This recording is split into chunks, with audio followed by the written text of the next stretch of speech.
Disney's Alice in Wonderland 7 years later. I originally didn't watch the film because of backlash from critics and colleagues, such as that of Rotten Tomatoes, movie Bob Chipman of at the time Escapist magazine, and a musical reviewer from Who Reviews the Reviewers Geek Evolution's Season 1 contest. The trailer was off-putting and Burton's reputation was already hurt by Charlie and the Chocolate Factory. However, after watching it, I found the visual effects to be quite impressive. The title is actually misleading as the film is actually done in medias res after the origin of the after using the book as an origin story. Alice goes back to Wonderland or whatever fantasy world is. The fantasy world is called wherever the fantasy world is called. She goes there a second time where the Red Queen and Jabberwocky and Red Knight have destroyed everything. This seems to be a tokenish story of good versus evil instead of the Lewis Carroll children's story scenario.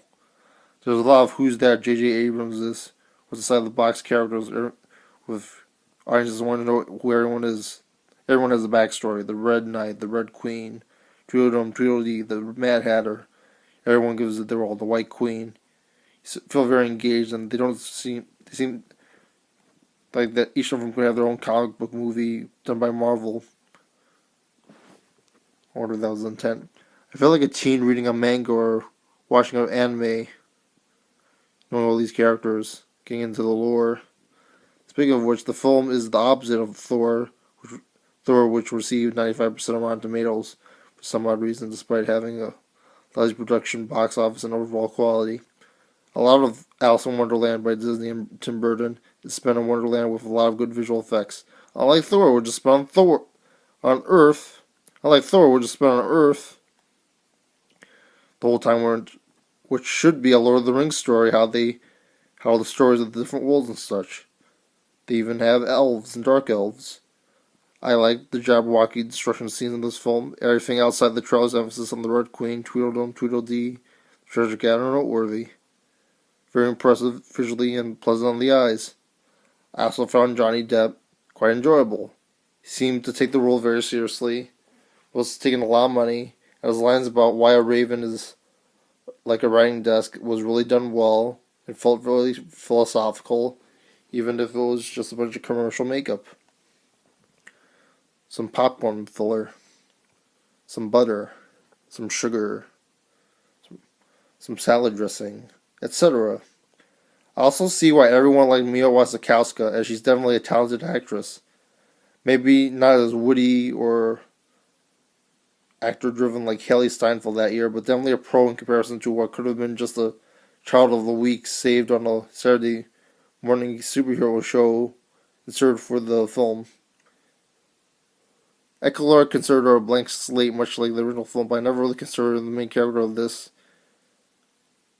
which could be a weakness. I don't even know if there's really a main character. It seems to be an ensemble piece, with Johnny Depp still in the show again, much like he normally does.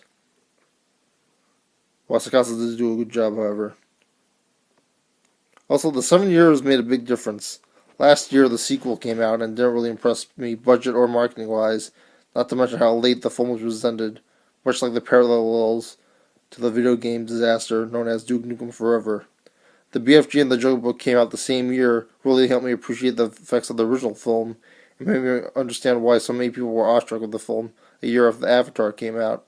The fire effects, the destruction scene with the Jabberwocky, there's other stuff I want to talk about too.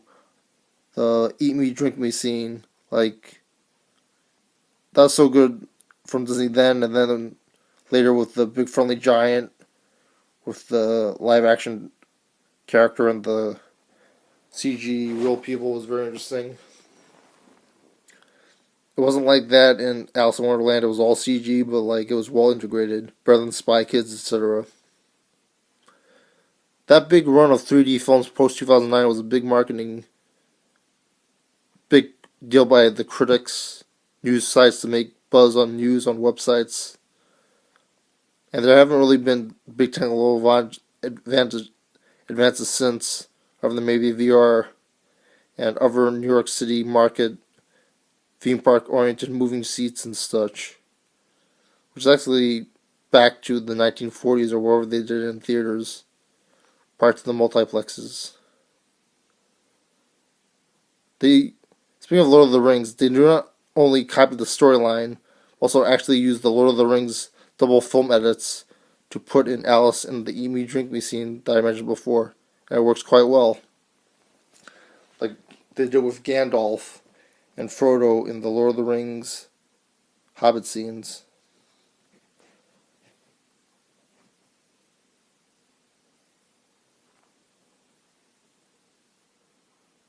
I also don't know what happened to Burton at the time. He no longer did the scarier PG-13-ish rating of Batman and Beetlejuice. Although this is definitely an interesting film, it isn't a masterpiece. I have no feeling towards Johnny Depp now compared to the negative feelings I possibly had in 2010. That being said, it's not a masterpiece. It's made for commercial reasons, like I said, with the sugar and popcorn and all that dessert stuff that's not good for the mind and nutrients. This film did well for certain reasons.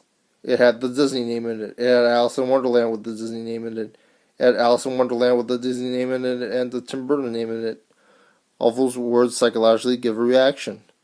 This movie came out a year when critical masterpieces like Inception and Shutter Island came out. Christopher Nolan should have done Alice in Wonderland, not Tim Burton. He did a film about dreams, much like Alice in Wonderland and The Matrix.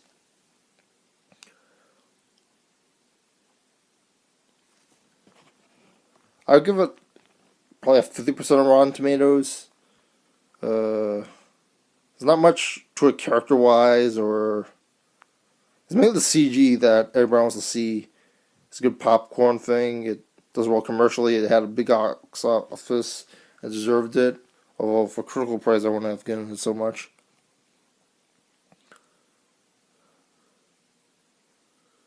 Those are my thoughts on Alice in Wonderland 2017, 2010.